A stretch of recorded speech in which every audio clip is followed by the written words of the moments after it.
Greetings everyone, this is Daniel Gregg speaking. You're looking at this morning's work and last night's work because yesterday afternoon this was empty, or nearly two. There were like three or four small bundles.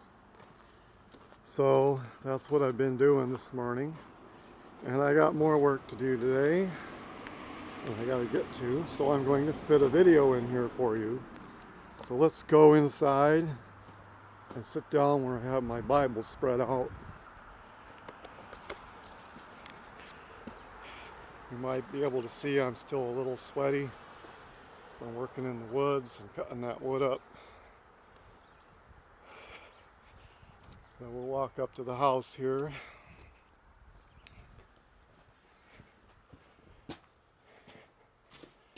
And you can see, I don't know if you can catch it, but you can see a scripture placard to the wall there. Alright, we're going to sit at the table here. Now, I was asked a question by one of my good friends about Daniel 9:26.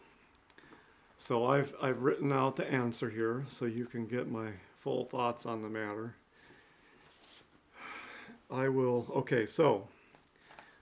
in this video give an answer to a question on Daniel 9:26. I guess I probably need these glasses right here, don't I? Otherwise I'm not going to be able to read what I wrote. These are just magnifiers. So, okay, what do the words Ayn Lo mean in Daniel 9:26? This phrase may be translated, and nothing is for him, or none are to him, or not for himself. This last translation is somewhat obscure, and actually it seems to be the translation the translators preferred. First, though, we must gain the context and some 20/20 hindsight about the actual fulfillment of this passage. The phrase comes at the end of the 62 sevens, mentioned in the same verse, when the Anointed One was cut off. At the end of the 62 sevens, after the 7 sevens. Got to read that correctly. At the end of the 62 sevens is after the 7 sevens. All told, they are 69 Sabbath periods, or Sabbath years, which came to an end in the fall or autumn of AD 33. Accordingly, Messiah died and rose during Passover in the spring of AD 34. That's because the sabbatical year is calculated according to the agriculture cycles of the Holy Land, from autumn to autumn. Okay, so this is charted out on page 614 of the Good News of Messiah. So let's take a quick look at that. Here, it's near the last page. Okay, here we go. I'll turn the camera around to make sure we center the page here. Okay, so there's page 614, or actually 619, okay. 619. I must have pulled one of my older editions off the shelf when I was consulting this. So there's the chart of Daniel 9, and I think you can make it out legibly. Get a really good close-up here, so you can study it at your leisure when you pause the video, or if you have your own copy of the Good News of Messiah, of course, you can refer to that. All right, back on camera here. All right, so it's in page 614 of the Good News of Messiah, and also in my larger chronological work. Okay, so that's the scroll of biblical chronology, and I'm showing you volume 2, but it's featured in various different ways in both volumes, actually, and you can see that the chronology is graphed out here. Okay. Alrighty. Yeah, the Scroll of Biblical Chronology in Ancient Near Eastern History. You can look that up on Amazon or my website, torahtimes.com. The answer to the question has multiple subparts or facets. Let's start with Yohanan 16:32. Okay, we'll look that up. That would be John 16:32. Okay, 20:18, 16:32. All right, give you a shot of the page there. Maybe you can read it, maybe you can't. But in any case, I'm going to read it to you. So, actually, let's go, 16:32. Behold, an hour is coming, and has been coming, wherein you will have been scattered, each to his own, and I alone shall have been forsaken. And yet I am not alone, because the Father is with me.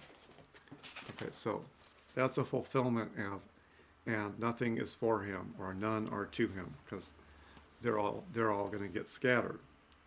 Okay, so turn now to Matthew 26:31 through 35. Okay, we'll jump over there. Matthew 26. And I'll just read this to you here.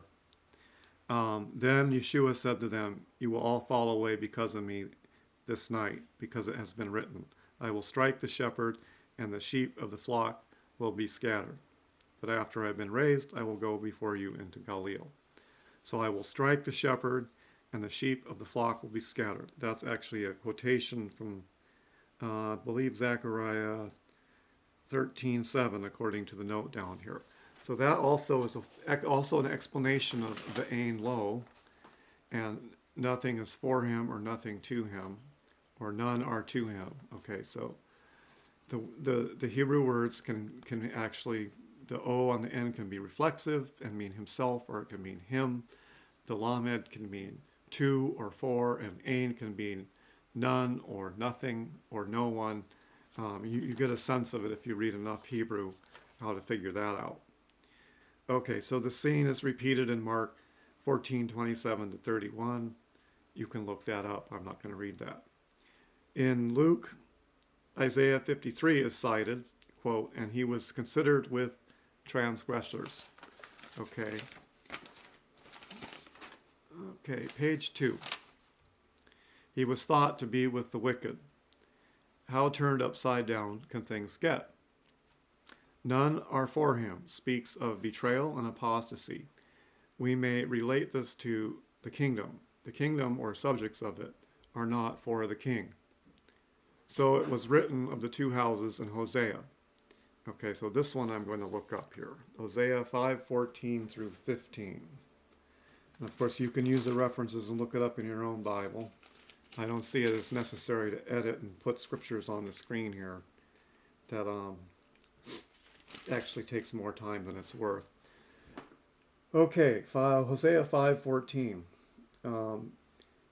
God is speaking here, and he said, for I will be like a lion to Ephraim, like a young lion to the house of Judah.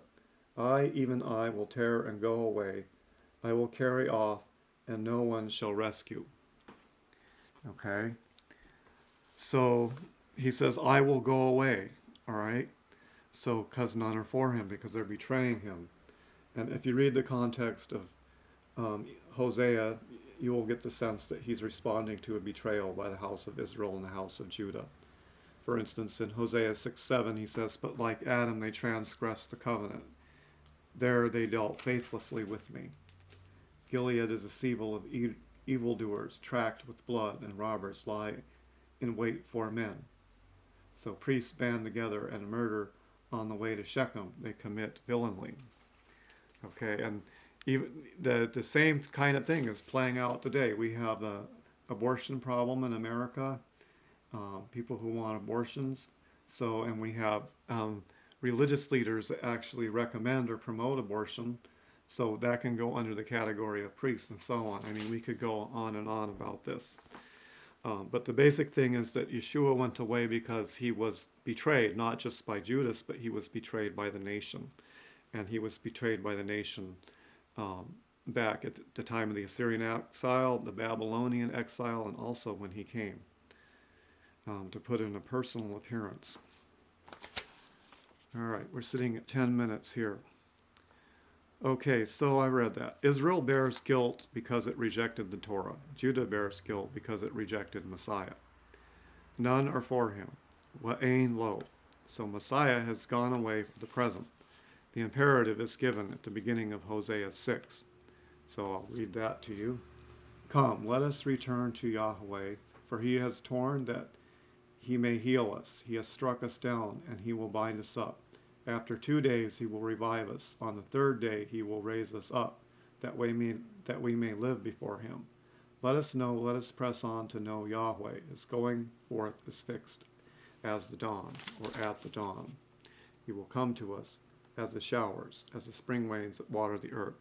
And I actually think that I should have checked the Hebrew out on that last phrase, but we'll let it go right now, because there are the early rains and the latter rains, and the early rains are considered to be in the fall. The latter rains are in the spring, the final rain on the growing crop. Okay. Things are spiraling down out of control, so fast, my friends, that you'd think it wasn't humanly possible. Why is everything coming unglued all at once? Well, it isn't humanly possible, because what is happening is a result of withdrawal of the Most High's blessing on the Western hegemony. Now, the forces of darkness, the powerful demigods of old, paganism, are getting free reign over the houses in exile. I mean nations, okay, that shelter Israel. Okay, we have to suffer this a bit while more, as the, page 3, I got a word cut off, as the, yeah, I don't know, we tore off the page there, just a few words. Okay, well, I can fill in the word. As the Judeo-Christian hegemony and influence in the West is dismantled by Satan, because the Most High will allow it.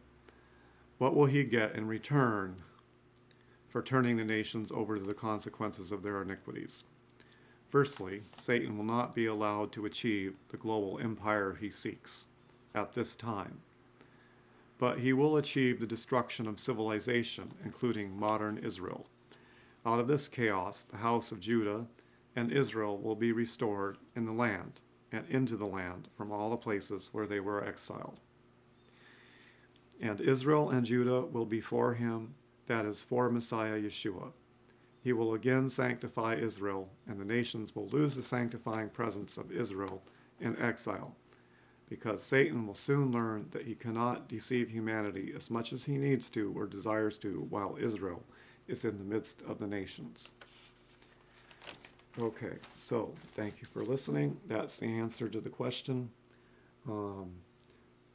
I welcome other questions too. If you email me, I'll read them and try to answer them. Over and out, Daniel Gregg. Let's see, push the button.